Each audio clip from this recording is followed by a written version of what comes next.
손을 이렇게 쥐고 가만히 조용하게 이렇게 앉아요. 앉아.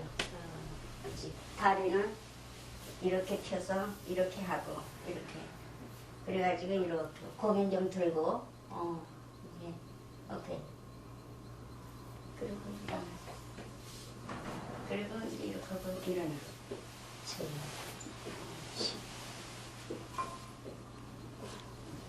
촛불을 켜놓고 그게 흔들리지 않게 가만히 조용히 절을 해야지 한대. 그러니까 아무튼 몸을 조용하게 이렇게 들고 해봐. 이렇게 들고 조용하게 내려. 홀예 때의 절은 국궁예라고 해서 활처럼 몸을 구부리고 고개를 떨구지 않도록 긴장을 유지해야 했다. 고개를 좀 들고 쏟아지니까 옳지. 그래. 됐어. 그리고 일어나봐. 조용하게. 옳지.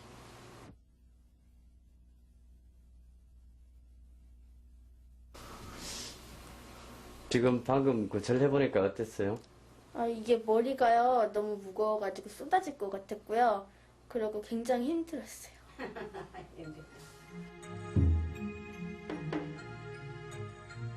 홀예 후 정순왕후를 기다리고 있는 건 대조전에서의 생활이다. 왕비는 이 대조전 문 밖으로 나오는 일은 아주 드문 일입니다. 물론 이런 인정전이나 이쪽에서 큰 진찬, 무슨 잔치 행사가 있을 때 그 여주인으로서 참여하는 일도 간간히 있겠지만은 주로는 이 중궁전 안에서 생활을 하셨고, 그래서 왕과 왕비의 활동 공간은 어느 정도 이렇게 확연히 구별이 돼 있어가지고, 물론 그 왕이 왕비와 동침하거나 할 때는 이 대조전으로 가셨겠지만, 우리가 흔히 생각하듯이 늘 함께 이렇게 무릎을 맞대면서 이런 사가의 부부처럼 그렇게 지냈다고는 보기 어렵다고 할 수 있겠습니다. 정순왕후는 며느리인 해경궁 홍씨와 사도세자와의 관계 또한 좋지 않았다. 정순왕후가 해경궁 홍씨 시어머니 뻘이지만 나이는 10살이나 아래입니다. 아주 나이 많은 신랑을 모시고 살면서 여러 가지가 문제가 있었을 것이고, 그래서 영조가 사도세자를 죽이는데도 정순왕후가 적지 않은 역할을 했다고 전해지고 있습니다.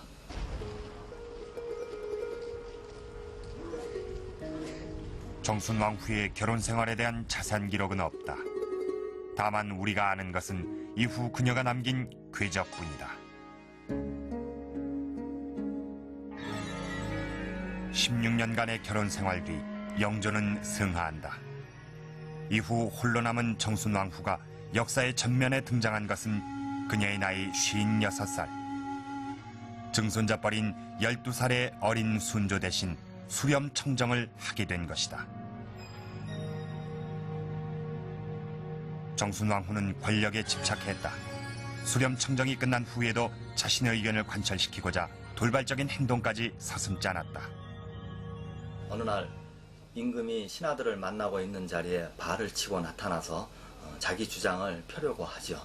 신하들은 물론 여기에 대해서 강경하게 반대합니다. 그것은 정순왕후를 지지하는 신하들마저도 도저히 받아들일 수가 없는 형식이었습니다. 그런데도 정순왕후는 막무가내로 아주 오랜 시간에 걸쳐서 자기 주장을 쫙 펴나갑니다. 결국 신하들의 반대에 부딪혀서 수렴청정을 포기하고 들어갈 수밖에 없긴 했지만, 이 신하들과 오랫동안 맞서서 자기 주장을 하였던 것은 정순왕후가 아니라면은 생각하기 힘든 사례입니다. 그러나 결국 정순왕후는 61살의 나이로 최후를 맞이했고 그녀의 집안은 멸문됐다. 15세의 나이에 66세의 왕에게 시집와 16년 동안 영조의 왕비로 이후 왕실의 우더른으로 살았던 정순왕후는 현재 영조와 함께 월릉에 모셔져 있다.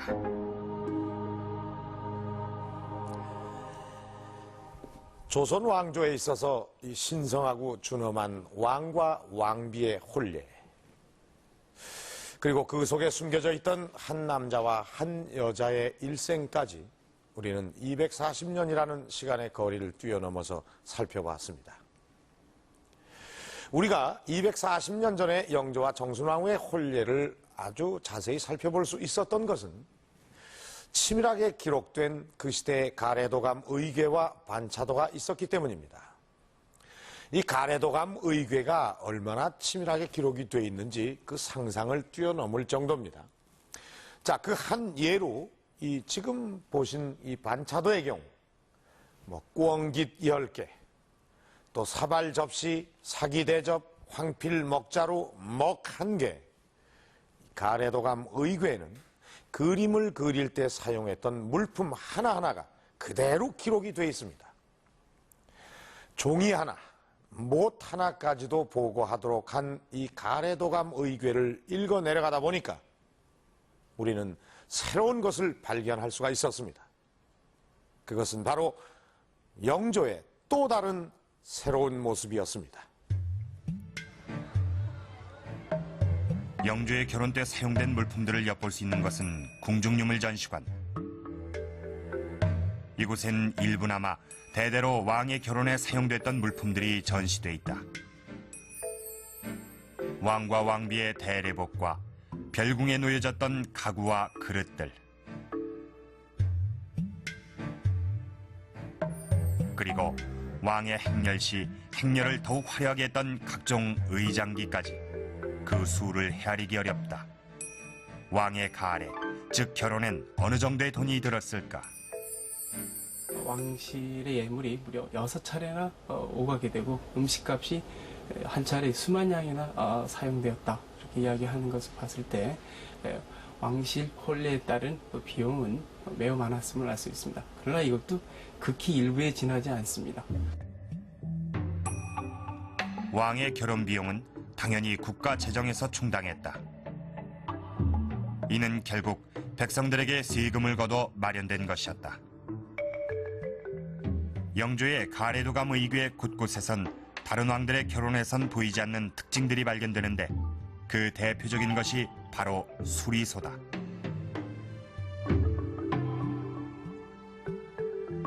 이전의 왕들은 결혼 물품을 모두 새로 만들어 사용했다. 반면에 영조는 기존의 물건을 수리에 사용하도록 했는데 가마 또한 마찬가지였다.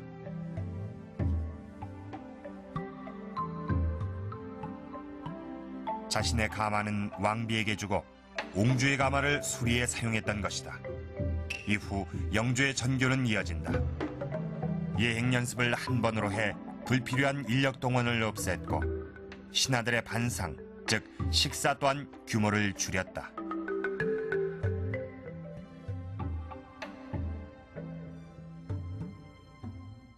그리고 옷의 가지수 같은 것도 왕복에서는 그렇게 많이 줄어들지 않았지만 왕비복에서는 그 전대에 입었던 많은 옷들이 상당히 감축이 됐습니다. 특히 흉배 겹장삼이라든가 또 세수장삼이라든가 또 금원문 노이 같은 거 이런 것은 상당히 중요한 옷인데도 불구하고 과감하게 생략을 많이 했습니다.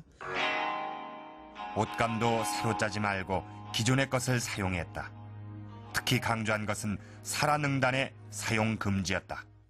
이 사라능단은 옷감 중에서 제일 최고급의 옷감인데, 옷감을 총칭하는 명칭인데, 이것이 이제 우리 토산물이 아니고 외국 산물이고 이러다 보니까 여러 가지 그 궁중에서 쓰는 것들로 인해서 또 이제 민가에도 영향을 끼치고 민가에서 또 그것을 마련하기 위하여 신경을 쓰고 이러다 보면 뭐 가산도 탕진하는